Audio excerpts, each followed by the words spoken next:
Hi everyone, and welcome back to my vlog for Films About Painting Spring 2020. Today we will be talking about minimalism and pop art, but we're going to focus on the pop aspect of it all.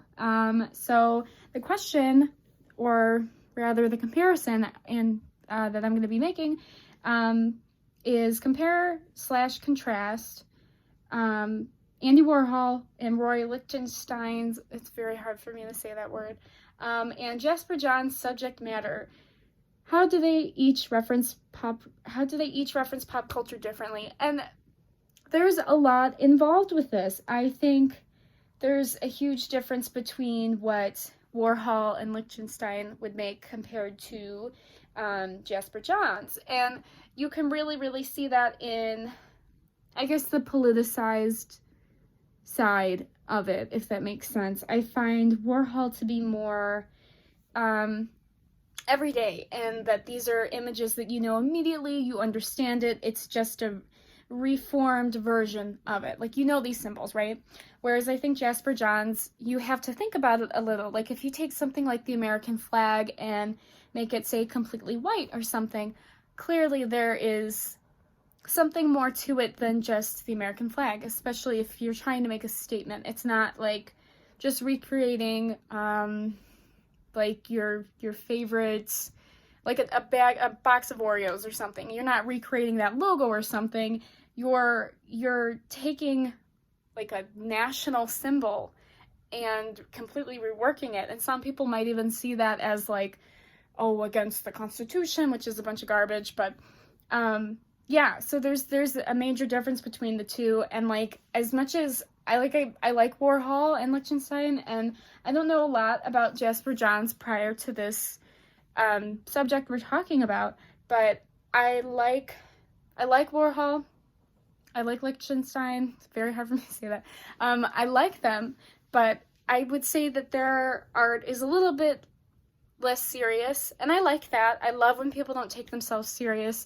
As someone who did theater for a really long time and was a director as well, I love when people don't take themselves seriously, because it allows them to let themselves go more and kind of delve deeper into themselves, into the art that they create.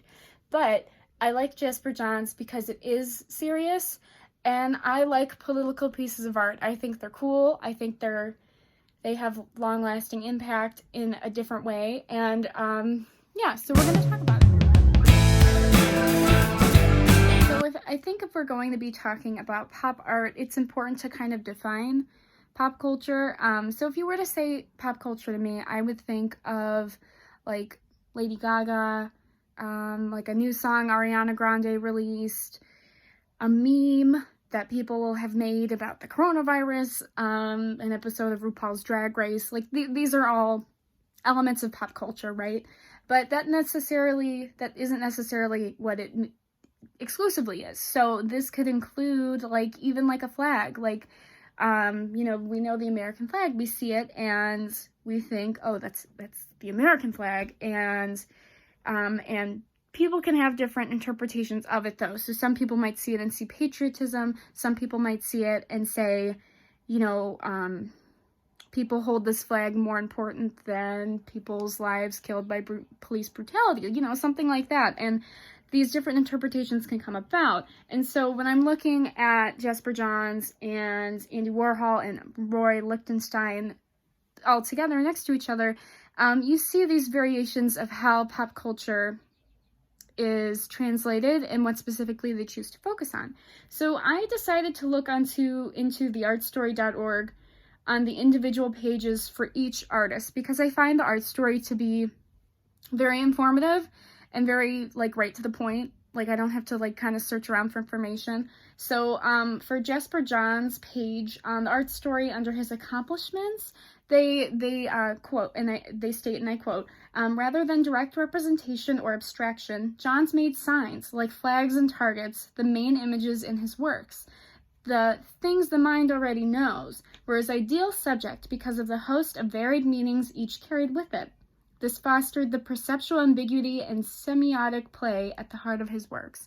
So pretty much what the art story is saying is that he focused on the pop culture of we see a flag and we know it's a flag. It's kind of like the signifier and signified with deconstructionism. I'm not going to get into that though, because that's a whole other journey. I'm not going to bother with it, with Derrida and all of that.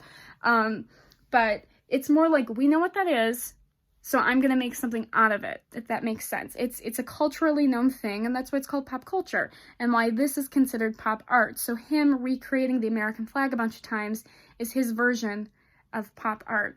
And at the end of this video, I think I'm going to flash up just like a picture from each of them that kind of represents their art and what I'm going to be talking about. So I'm going to show one of the American flags that Johns does. But then I'm also going to mention too, in the video we watched for the Minimalism in Pop video, it was stated that Warhol was considered like supermarket pop, and Jasper Johns was textbook pop. So we definitely can see that with what he's doing, especially if he is making kind of like political pieces.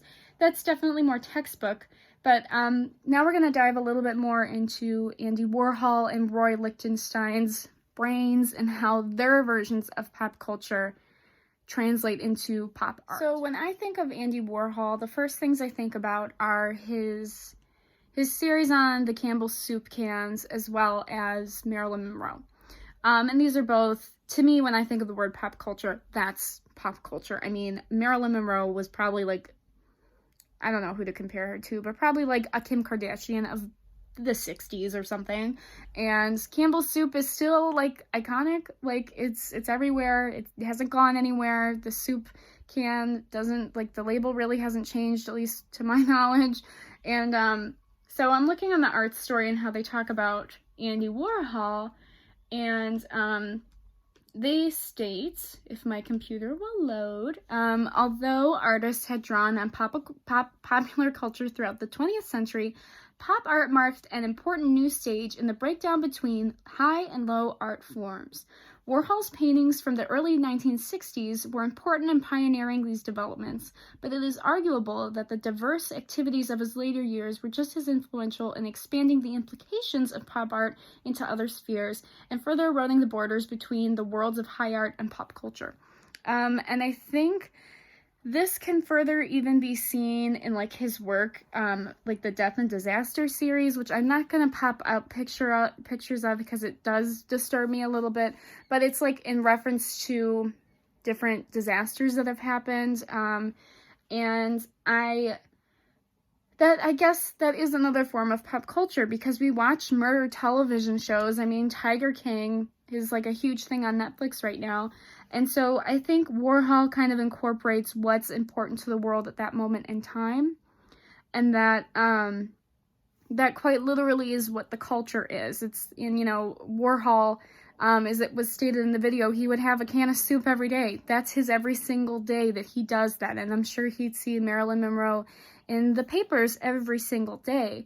And so that kind of differs from Jasper Johns, because the American flag has been around for a hot minute now, like way before the 1960s. And there's a lot more implications with that, whereas Warhol is a little bit more direct with his work, that we know specifically what the reference is trying to be made. So my next question is, in, you know, comparing and contrasting all these pop artists, where does Roy Lichtenstein sit? And I've always associated him with comic books, and while I didn't really know the names of his paintings prior, I would always say, oh yeah, he made those comic book girls. That's how I referred to them. And so I'm going to look a little bit more into his interpretation that the interpretation the art story made about him. And so they state that art had carried references to popular culture throughout the 20th century, but in Lichtenstein's works, the style, subject matter, and techniques of reproduction common in popular culture appeared to dominate the art entirely. This marked a major shift away from abstract expressionism, whose often tragic themes were thought to well up from the souls of the artist. Lichtenstein's inspirations came from the culture at large and suggested little of the artist's individual feelings. And so I feel like Lichtenstein of the three is a little bit more hard for me to express and to explain in my own words, but I would say that he took from what they call low culture, and I'm going to talk a little bit more about that because the art story does write a little bit about that on him too. And he was able to turn it into a sort of high art, and that we can take things that are not considered high art. So, you know, instead of like looking at a Da Vinci, that's what we would consider high art, he looked at like the cartoon Popeye. So I'm going to talk about his painting called Popeye, made in 1961. And it was stated that it was one of the first pop paintings by Lichtenstein.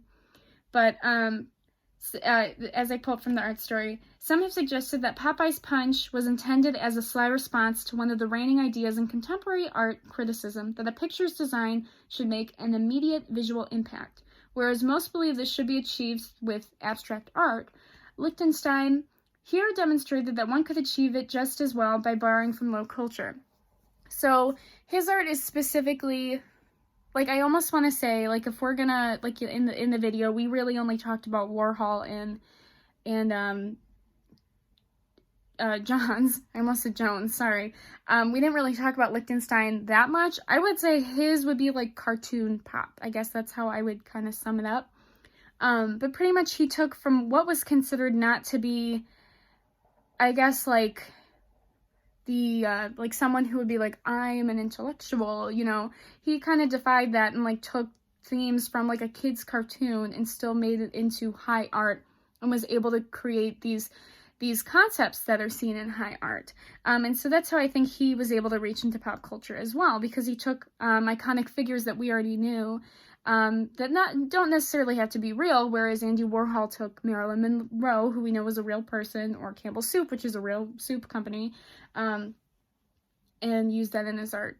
And Lichtenstein more so was focusing on like the idea, the situation of what's going on in the painting, and like the art story said, it has really nothing to do with feelings. Whereas John's, I think his work definitely does with feelings. It's all about feelings. The whole purpose is, you know, not just his own feelings, but it's about what is the viewer's feelings towards when he created. So I think that is how I would explain, to my best ability, the difference between John's and Warhol's and Lichtenstein's different variations of pop art. And now I'm going to flash up pictures from all three of them. And that's pretty much all I have for today. Thank you for watching. Please stay safe and wash your hands.